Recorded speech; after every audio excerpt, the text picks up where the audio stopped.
नमस्कार, स्वागत है आपका हमारे खास कार्यक्रम बड़ी खबर में और मैं हूं आपके साथ गौरव राजेंद्र। वक्त हो चला है दिन की 4 बड़ी खबरों का। 4 बड़ी खबरों में सबसे पहले बात करेंगे प्रदेश के मुखिया सीएम मनोहर लाल की, जो कि गोहना दौरे पर रहे, जहां उन्होंने वाल्मीकि जयंती पर आयोजित कार्यक्रम में शिरकत की। वहीं दूसरी खबर पंचायत चुनाव से जुड़ी हुई है। पंचकुला में राज्य चुनाव आयोग ने प्रेस कॉन्फ्रेंस की और चुनाव की तारीखों का ऐलान किया। जबकि तीसरी खबर साइबर सिटी गुरुग्राम से है, जहां आए दिन बदमाशों के हौसले लगातार बुलंद होते जा रहे हैं। चौथी खबर पुंडरी अनाज मंडी से है, जहां फसलों की उठान में देरी से मंडी को बंद कर दिया गया, जिससे किसानों को परेशानी का सामना करना पड़ रहा है। 4 बड़ी खबरें और 4 तस्वीरें आपके सामने, जिसका जिक्र करेंगे। चलिए पहली खबर का रुख करते हैं। गोहना में महर्षि वाल्मीकि जयंती पर राज्य स्तरीय कार्यक्रम का आयोजन किया गया, जिसमें बतौर मुख्य अतिथि के रूप में सीएम मनोहर लाल ने शिरकत की। इस दौरान सीएम ने वाल्मीकि आश्रम में समरसता भवन का उद्घाटन किया और कार्यक्रम को संबोधित करते हुए कहा कि जो आखिर में रह गया उसको आगे बढ़ाना है। हम सभी को आगे बढ़ाने की कोशिश कर रहे हैं।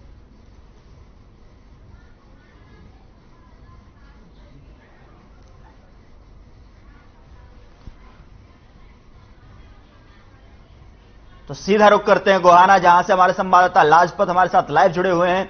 लाजपत, क्या कुछ जानकारी है? बिल्कुल, आज देखिए मुख्यमंत्री पहुंचे गोहाना और गोहाना महर्षि वाल्मीकि जयंती को मनाने के लिए पहुंचे थे और लगातार जैसे जो पीछे रहने वाला व्यक्ति है उसको आगे लाने की बात सामने आई है और लगातार मुख्यमंत्री ने अनेक तरह की घोषणाएं की हैं। और सबसे बड़ी बात यह है कि अब जो चुनाव है, पंचायती चुनाव है, उसको भी लेकर मुख्यमंत्री ने कहा है अनेक तरह की योजनाएं जो है वो मुख्यमंत्री ने आज गोहाना में जो महर्षि वाल्मीकि जयंती पर बताई है। जिस तरीके से सीएम मनोहर लाल ने यहां जिक्र किया कि जो पीछे खड़ा व्यक्ति है उसको आगे बढ़ाना है और उसकी कड़ी में हम जो है प्रयास कर रहे हैं, इसका तात्पर्य उनका क्या था?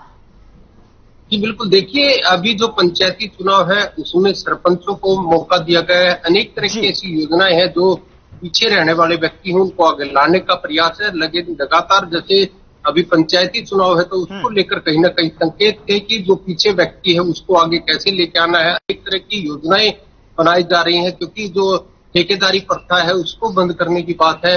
या गैस सिलेंडर, जैसे 5 व्यक्ति थे जिन्होंने पूछा मुख्यमंत्री ने कि किसी को गैस सिलेंडर मिला है या नहीं मिला है, तो 5 लोगों ने हाथ उठाए थे। तुरंत प्रभाव से डीसी को आदेश कर दिए गए हैं कि 5 लोगों को तुरंत प्रभाव से गैस सिलेंडर दें और लगातार अनेक तरह की योजनाएं जो है मुख्यमंत्री ने करवाई। लाजपत, जिस तरीके से महर्षि वाल्मीकि का प्रकट महोत्सव मनाया गया, जहां पर सीएम मनोहर लाल ने शिरकत करते हुए कहा कि समाज में समानता लाना हमारा सबसे बड़ा मकसद है, तो किस तरीके से जो है प्रयासबद्ध जो है सरकार दिखाई दे रही है और क्या कुछ जो है महत्वपूर्ण बातें रही आज के कार्यक्रम में?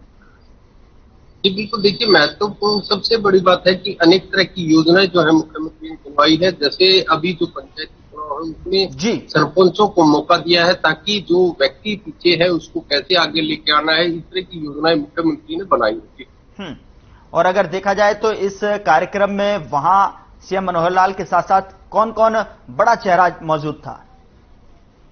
जी बिल्कुल, देखिए बड़े चेहरे जो सोनीपत के सभी अधिकारी थे। जैसे अगर बड़े चेहरों की बात करें तो जो राय विधानसभा क्षेत्र से मोहनलाल बड़ोली थे वो भी विधायक साथ में थे और सांसद रमेश कौशिक साथ में थे। अनेक तरह के राजनीतिक लोग उनके साथ थे, कार्यकर्ता उनके साथ थे, क्योंकि जैसे आज जो ऋषि वाल्मीकि जयंती है तो उसको लेकर सभी जो सोनीपत के बड़े चेहरे थे वो शामिल मुख्यमंत्री के साथ दिखाई दिए। जी लाजपत, अगर बात की जाए पंचायत चुनाव से जुड़ी हुई, क्या वहां पर जो है सीएम मनोहर लाल जिक्र करते हुए दिखाई दिए? क्या चूंकि अब पंचायत चुनाव के जिक्र करें तो हरियाणा में ऐलान हो चुका है, 2 चरणों में जो है पंचायत चुनाव यहां पर होते हुए नजर आएंगे?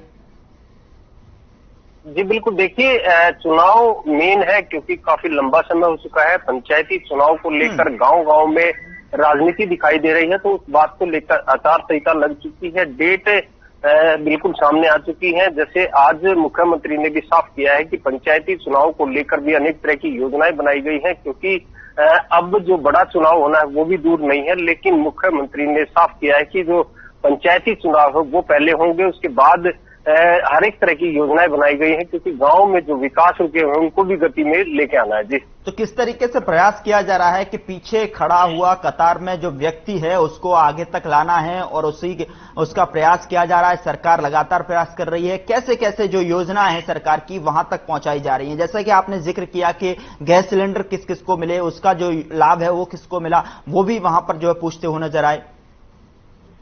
जी बिल्कुल, देखिए अभी मैं फिर कह रहा हूं कि पंचायती चुनाव का जो मकसद है वो सबसे बड़ा मकसद है, क्योंकि पंचायती चुनाव होंगे, गांव के मुखिया जो होंगे वो उस गांव का विकास कैसे कर पाएंगे वो एक बड़ी बात है, और जो पीछे व्यक्ति है उसको आगे लेके आना भी कहीं ना कहीं पंचायत का जो मुखिया होगा, जिसको गांव चुनेगा, उसकी जिम्मेवारी बनेगी कि गांव में कैसे विकास हो। सबसे बड़ी बात जो है प्राइवेट एजेंसी जो है वो कहीं ना कहीं फायदा उठा रही थी। जो जैसे नौकरियों की बात करें तो वो जो ठेकेदारी प्रथा थी, जो अपने लोगों को ठेकेदारी पे रखते थे, जैसे अब जो सरकार की एजेंसियां हैं वो रखेंगी तो इस चीज से भी काफी लाभ मिलेगा। जैसे कच्चे कर्मचारी हैं उनको भी कहीं ना कहीं लाभ मिलेगा, क्योंकि बिचौलिया जो है उस पर गाज जरूर गिरेगी, क्योंकि जो ठेकेदारी प्रथा है उस पर लगाम सरकार का लगाया जा रहा है। तो क्योंकि जो पीछे रहने वाला व्यक्ति है वो विकास से कहीं ना कहीं पीछे ना रह जाए, इसलिए सरकार की योजनाएं काफी बनाई जा रही है। चलिए, बहुत शुक्रिया तमाम जानकारी साझा करने के लिए लाजपत आपका।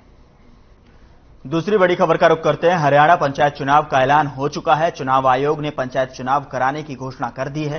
पहले चरण में 10 जिलों में पंचायत चुनाव होंगे। आज से आचार संहिता भी लागू कर दी गई है। बता दें कि पंच का चुनाव बैलेट पेपर से होगा। 35,000 ईवीएम लगेंगी, उसमें नोटा का भी इस्तेमाल वोटर कर सकेंगे। भिवानी, फतेहाबाद, झज्जर, जींद, कैथल, पंचकुला, महेंद्रगढ़, नूंह, पानीपत और यमुनानगर में पहले फेज में चुनाव होने हैं, जबकि जिला परिषद और ब्लॉक समिति के लिए 30 अक्टूबर को वोटिंग होगी, जबकि सरपंच और पंच के लिए 2 नवंबर को चुनाव होगा। 8 अक्टूबर से नोटिफिकेशन की प्रक्रिया जारी होगी। 14 अक्टूबर से 19 अक्टूबर तक नॉमिनेशन भरे जाएंगे। बता दें कि 20 अक्टूबर को नॉमिनेशन की स्क्रूटनी होगी।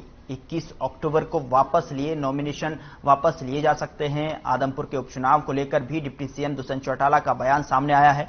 उन्होंने आदमपुर में होने वाले उपचुनाव को लेकर विपक्षियों पर भी निशाना साधा।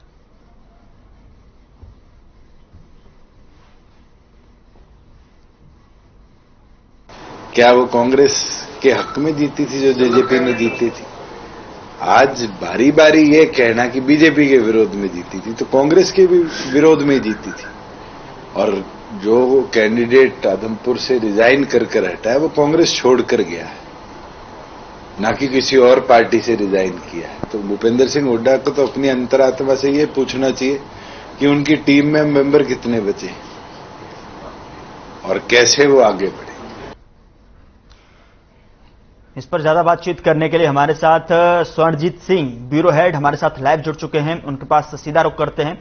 स्वर्णजीत सिंह, आपको किस तरीके से दिखाई दे रहा है धरातल की स्थिति, क्या कुछ नजर आ रही है? चूंकि अब पंचायत चुनाव का ऐलान हो चुका है, बिगुल बच चुका है, 2 चरणों में इसका जो है चुनाव होना है। पर इस समय लोगों में खास तौर पर जो प्रत्याशी हैं उनमें बहुत ज्यादा उत्साह जो है वो नजर आ रहा है, क्योंकि बहुत समय से लगभग 1.5-2 वर्ष हो गए थे पंचायती चुनाव ड्यू थे हरियाणा में, और बहुत से लोगों को इंतजार था जो पंचायत चुनाव में हिस्सा लेना चाहते हैं। और जब से चुनाव आयोग ने तारीखों का ऐलान किया है तभी से नेताओं में और खास तौर पर राजनीतिक दलों में भी काफी ज्यादा उत्साह नजर आ रहा है, और खास तौर पर लोगों में भी नजर आ रहा है, क्योंकि गांव में कई विकास कार्य जो है वो लांभित पड़े थे, क्योंकि पंचायत का कार्यकाल जो है वो समाप्त हो चुका था। ग्रांट्स आनी है, ग्रांट्स का एग्जीक्यूशन होना है, पंचायत सरपंच पंच सबका होना जरूरी है। तो उसे लेकर के लोगों में काफी ज्यादा उत्साह है, क्योंकि बहुत बेसब्री से इंतजार कर रहे थे गौरव। लेकिन जब से अगर देखा जाए तो जो बीडीपीओ के पास में इसकी पूरी शक्ति थी 2021 की, अगर मैं बात करूं फरवरी में से ही जो है जब से बीडीपीओ के पास में ये पूरा मामला चल रहा था, जो कि उनकी शक्तियों का निर्वहन कर रहा था। अब ऐसे में जब चुनाव नजदीक आ गए हैं, चुनावों का ऐलान हो गया है, तो किस तरीके से जो है पकड़ बनाने के लिए अब जो है वहां चुनाव की स्थिति देखने को मिलेगी? देखिए, ऐसा है, बीडीपीओ की बात की जाए 2021 से बिल्कुल बीडीपीओ के पास पावर, लेकिन जो नुमाइंदा रहता है, अगर बात करें पंचायत की, बात करें सरपंच की, बात करें पंच की, बात करें जिला परिषद मेंबर की, तो जो खुद स्वयं से जो नुमाइंदा रहता है उसकी जो पकड़ है वो लोगों से ज्यादा रहती है, धरातल पर उसकी पकड़ ज्यादा है। उसे पता है कि कौन से गांव में मेरे गांव में कौन सी गली और कौन सी सड़क बननी है, कहां पर पानी की व्यवस्था दुरुस्त नहीं है, कहां पर सीवरेज पाइपलाइन आ चुकी है, सीवरेज का काम होना है, और बीडीपीओ के लिए ये मुश्किल भी हो जाता है। तो यही कारण है कि लोगों को काफी ज्यादा इंतजार था पंचायत चुनाव का, जो कि अब इंतजार खत्म हो चुका है और आने वाले समय में अब चुनाव जो है वो होकर के रहेंगे। और इस बार दीपावली जो है वो डबल मैं ये कहूंगा धमाके से मनाई जानी है हरियाणा में। एक तरफ दीपावली का त्योहार श्री रामचंद्र अयोध्या वापस लौटे थे इसलिए मनाया जाता है, और दूसरी तरफ राजनीतिक दल भी दीपावली और धूमधाम से मनाएंगे। जो 30 अक्टूबर को मतदान पेटी में जो कैद होगी किस्मत पंचों की, सरपंचों की और जिला परिषद मेंबर की, तो डबल धमाल होने वाला है गौरव। लेकिन स्वर्णजीत जी, जिस तरीके से आपने जिक्र किया कि श्री राम जब अयोध्या वापस लौटे थे तो उस पर्व को जो है दीपावली के रूप में देश विदेश में लोग मनाते हुए नजर आते, तो इस बार जो है सरपंच और पंच जो है वापस गांव की तरफ रुख कर रहे हैं, तो इस कड़ी में दोहरा अवसर होगा यहां पर खुशियों को मनाने का और अपनी तरफ अपनी जीत का जश्न मनाने का, चूंकि तमाम सारे दावेदार सामने आएंगे। स्वर्णजीत जी, बिल्कुल दोहरा उत्साह होगा, और जैसा कि मैंने अभी भी बताया, पहले भी बताया कि बिल्कुल दोहरा होगा। और इस समय अगर मैं बात धरातल की करूं, ग्राउंड जीरो की बात करूं, तो इस समय प्रत्याशी जो हैं, जो संभावित प्रत्याशी हैं, जिन्हें पता है कि वो चुनाव लड़ने वाले हैं, वो अपनी तैयारियों में जुट चुके हैं। और एक और बात, मैं सबसे महत्वपूर्ण बात बताना चाहूंगा दर्शकों को, सबसे ज्यादा अहम रोल जो रहता है वो प्रिंटिंग प्रेस का बहुत रहता है, पोस्टर्स का, बैनर्स का। तो उनके पास जो है ऑर्डर्स पहुंचने शुरू भी हो चुके हैं, जिनको पता है कि उन्होंने चुनाव लड़ना है। और एक बार तो पीठ तपतपा भी चुके हैं, क्योंकि बार बार प्रदेश के मुख्यमंत्री भी ये कह रहे थे कि हमारी भारतीय जनता पार्टी की तैयारी जो है वो मुकम्मल हो चुकी है। तो भाव यही है गौरव कि खास तौर पर जो सत्ताधारी पार्टी है उसने अपने एक नुमाइंदे को शॉर्टलिस्ट कर लिया, और जो पहले चरण में चुनाव होना है, जो 10 जिले हैं, जैसा कि महेंद्रगढ़ है, फतेहाबाद है, नूहू है, पानीपत है, यमुनानगर है, पंचकुला है, झज्जर है, जींद है, कैथल है और भिवानी है, यहाँ पर तो सरगर्मी बहुत ज्यादा तेज हो चुकी है गौरव। लेकिन अगर बात की जाए स्वर्णजीत जी, यहाँ चुनाव लड़ने के लिए शैक्षणिक जो योग्यता है वो किस कदर जो है यहाँ पर देखने को मिलेगी, क्योंकि वही लोग जो बाध्य होंगे जो कि चुनाव लड़ सकेंगे, जिनके पास जो नोटिफिकेशन में जो है सम्मिलित किया गया है, ऐसा भी कुछ योग्यता जो है चुनाव आयोग के तरफ से जो गाइडलाइंस जारी की गई थी, तो एटलीस्ट मैट्रिक पास सदस्य जो है वो होना चाहिए। और वो जो क्लॉज लगाया था, अब उस पर जाकर के कहां पर खरे उतरते हैं, उसमें क्या दाव पेच रहते हैं, ये भी देखने वाली बात होगी। लेकिन कोशिश यही है सरकार की और खास तौर पर चुनाव आयोग की कि एजुकेटेड लोग, पढ़े लिखे लोग जो है वो नुमाइंदे हों, तो वो पंचायत का काम कार्यभार संभालें, क्योंकि जिसके पास योग्यता नहीं है, खास तौर पर जो अशिक्षित है, जो शिक्षित नहीं है, और उसे भागदौड़ जब मिल जाती है, तो यही कारण है कि उस तरह से विकास नहीं हो पाता जिस तरह से विकास होने की आवश्यकता रहती है गौरव। तो यही कारण है कि लोगों में भी इस बात को लेकर के काफी ज्यादा ये मांग थी कि शैक्षणिक योग्यता के आधार पर ही प्रत्याशी को चुना जाना चाहिए, और कहीं ना कहीं राजनीतिक दल भी योग्य लोगों को मैदान में उतारेंगे गौरव। लेकिन अगर आरक्षण की बात करें तो आरक्षण का भी इसमें पूरा तरीके से जो है रोल नजर आने वाला है पूरे चुनाव में। बिल्कुल गौरव, आरक्षण का भी रोल जो है वो नजर आएगा, लेकिन अभी तक किसी राजनीतिक दल ने इस बात का खुलासा नहीं किया है कि कितने फीसदी जो है वो आरक्षित होंगी सीट। हाँ, लेकिन एक बात मैं बताना चाहूंगा कि जिला परिषद और ब्लॉक समिति के लिए 30 अक्टूबर का चयन जिस प्रकार से बता दिया गया है, और 30 अक्टूबर को चुनाव होने हैं, और मैं महिलाओं से संबंधित एक जानकारी साझा जरूर करना चाहूंगा कि पंचों का खर्च की बात की जाए तो कहीं चुनाव आयोग ने इसके ऊपर भी एक डिटेल जारी की है। मैं उस पर भी गौरव आपकी बात पर आता हूं, लेकिन मैं अपने दर्शकों को बताना चाहूंगा कि पंचों का चुनावी खर्च जो है वो 50,000 रुपए रहने वाला है। तो बाउंडेशन भी 2 लाख रुपए इस बार जो है देखने को मिल रही है, खर्च को लेकर बाउंडेशन भी लगा दी गई है, एक बाउंड्री तय कर दी गई है। बिल्कुल गौरव, बाउंडेशन लगा दी गई है। पंचों का चुनावी खर्च जो है वो 50,000 रुपए तक सीमित कर दिया गया है, सरपंचों का जो चुनाव, सरपंच का जो चुनाव लड़ेगा उसका 2 लाख रुपए सीमित है और मेंबर पंचायत समिति का 3.5 लाख रुपए है, मेंबर जिला परिषद का 6 लाख रुपए है। और वहीं चुनाव के लिए सिक्योरिटी डिपॉजिट पंच के लिए पंच के लिए अगर जो जनरल कैटेगरी से आता है तो 250 है, जबकि महिलाओं और एससी और बैकवर्ड क्लास के लिए 125 रुपए है। इसी तरीके से सरपंच के लिए जनरल के लिए 500 रुपए है, महिलाएं एससी और बैकवर्ड क्लास के लिए 250 रुपए है, मेंबर पंचायत समिति के लिए जनरल 750 रुपए हैं और महिलाएं और एससी वर्ग बैकवर्ड क्लास के लिए 375 रुपए हैं। मेंबर जिला परिषद के लिए 1000 रुपए सिक्योरिटी है, जबकि मेंबर जिला परिषद महिला एससी बैकवर्ड क्लास के लिए 500 रुपए सिक्योरिटी होगी।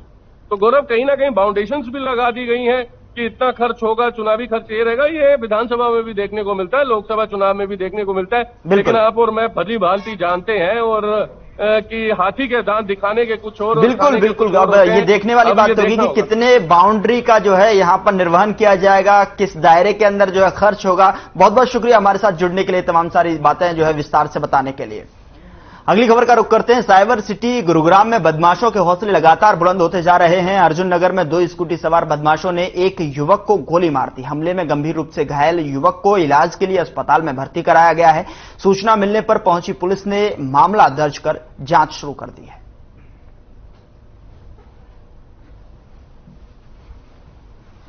बंदर से बाहर आया जो बंदे ने गोली मारकर बंगर दे इधर, बस ये देखा हमने। तो किसी व्यक्ति पर फायरिंग हुई है, तो यहाँ पर तुरंत मौके पर पुलिस पहुंची है। मैं भी यहाँ पर आया हूँ, तो यहाँ पर आकर पता लगा कि जो हमें बताया गया अभी तक मौखिक रूप से कि 3 लोग एक स्कूटी पे आए थे और जो इंजर्ड है उसके ऊपर फायरिंग की गई है और वो अभी हॉस्पिटल में है, होश में है, बात कर रहे हैं।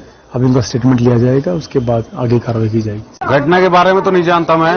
ऐसा है, जिस भाई को गोली लगी है उसका 8:40 पे मेरे पास फोन आया था, बेस्ट फ्रेंड है मेरा, कि दीपू कहां पर है। मैंने कहा भाई मैं काम पर हूं। 8:40 पे फोन आया था, तो मैंने कहा मुझे आने में समय लग जाएगा। तो मैं आया घर, तो गाड़ी लगाई, तो अब पता लगा कि ऐसे ऐसे भाई कांड हो चुका है।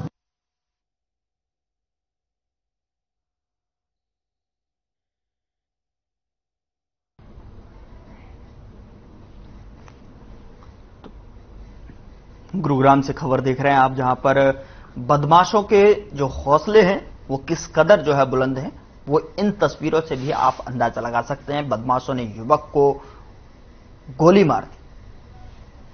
इसके बाद पूरा मामला पुलिस के संज्ञान में पहुंचा। पुलिस ने तत्परता दिखाते हुए जांच शुरू कर दी है।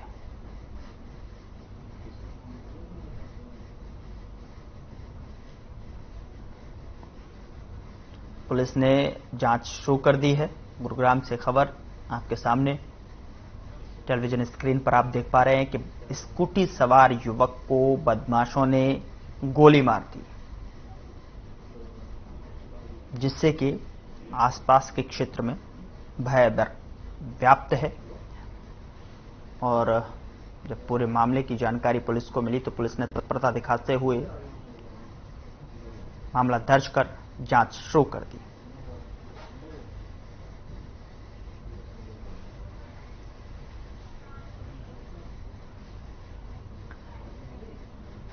चलिए इस खबर पर ज्यादा जानकारी के साथ हमारे साथ गुरुग्राम से सुशील सिंह हमारे ब्यूरो हेड हमारे साथ लाइव जुड़ चुके हैं। उनके पास सीधा रुख करते हैं। सुशील जी, क्या कुछ जानकारी है? अब अगर बात की जाए गुरुग्राम में, तो बदमाशों के हौसले जो है दिन पर जो है बुलंद होते जा रहे हैं।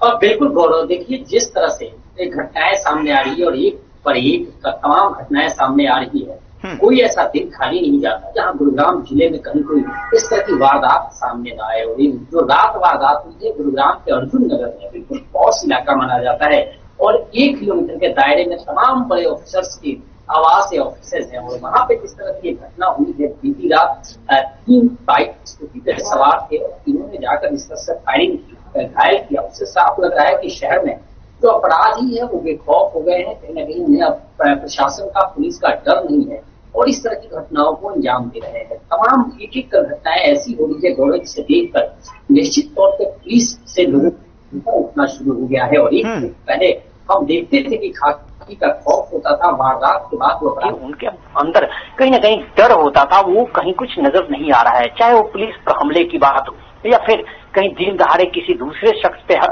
फायरिंग की घटना हो या फिर लूट की वारदात हो, तमाम तरह की वारदातों का शहर बन गया है। और जिस तरह से गुरुग्राम में घटनाएं सामने आ रही है उससे साफ लग रहा है कि ये गुरुग्राम अब उस क्राइम सिटी की तरफ बढ़ते जा रहा है। फिलहाल जो रात को घटना हुई थी उस पर 3 स्कूटी सवार बदमाश थे जिन्होंने एक शख्स पे फायरिंग की है। करीब 4 से 6 गोलियां उसे लगी हुई है। उसके बयान पे पुलिस ने मामला दर्ज कर लिया है और तीनों स्कूटी सवार बदमाशों की तलाश की जा रही है। जो पुलिस के आला अधिकारी हैं उनका साफ तौर पे कहना है कि जिस तरह से घटना हुई है उससे साफ लग रहा है कि कोई आपसी रंजिश का मसला है और आसपास के ही जो लोग हैं, लोकल हैं, जो इस वारदात में इन्वॉल्व हैं। हालांकि टीम का गठन गया है और जल्द से जल्द आरोपियों की गिरफ्तारी की कोशिश की जा रही है।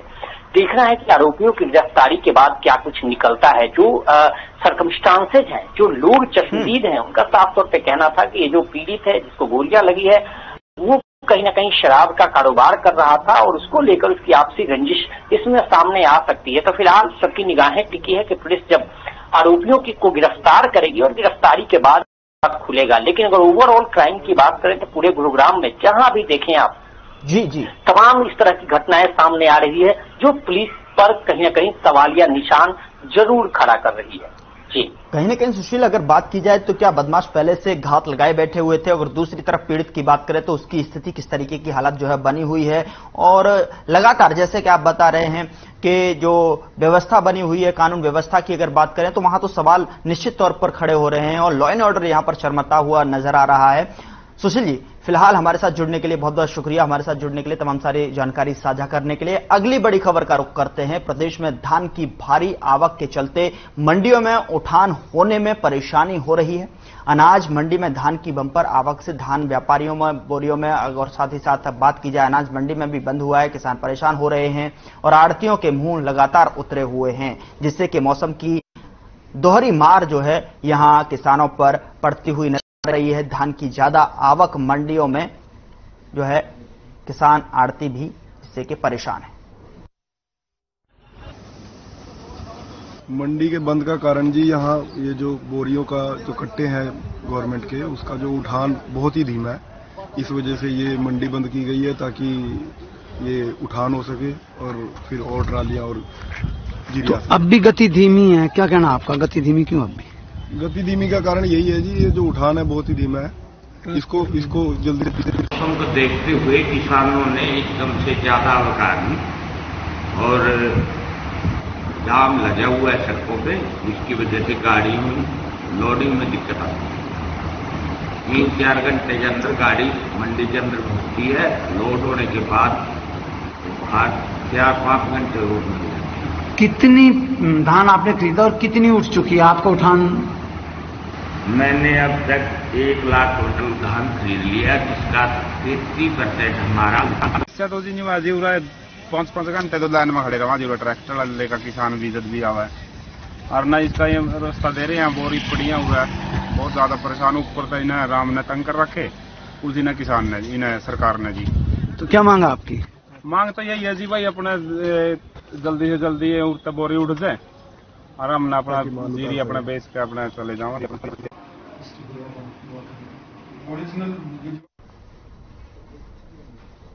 फिलहाल बुलेटिन में इतना ही। नमस्कार।